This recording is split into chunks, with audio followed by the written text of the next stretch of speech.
Hey there, it's Debbie Reber. Today I'm going to be talking about titles for your book. Specifically, how important is a title?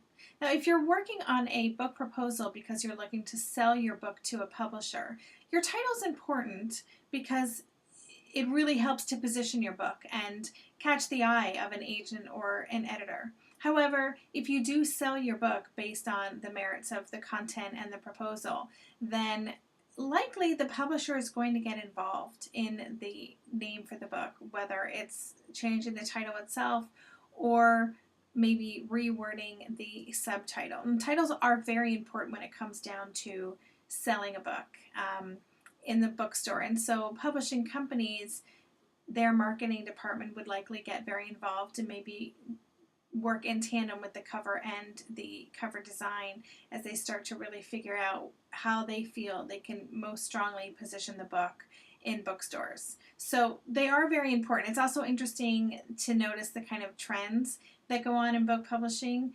A trend that I see a lot now are these very just strong one-word titles. You know, Drive by Dan Pink, Switch by Chip and Dan Heath, one of my favorite books.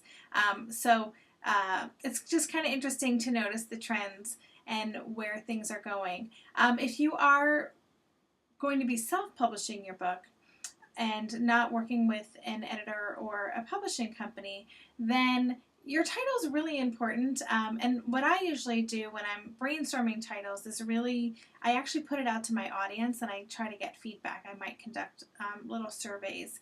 But I spend a lot of time focusing on the title. It's often the last thing that I do because I really need to give it time to percolate and for the right thing to come to me, and you never know when it's going to come. So I don't feel pressure to know what the title is as you're, in the early stages of working on your book. Oftentimes it'll just kind of come to you at some point in the process and maybe really far down the road.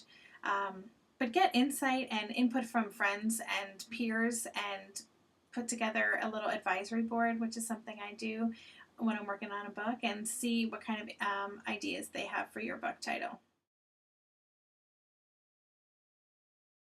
Tomorrow I'm going to be answering the question, how do I choose which of my ideas to focus on? Until then, bye!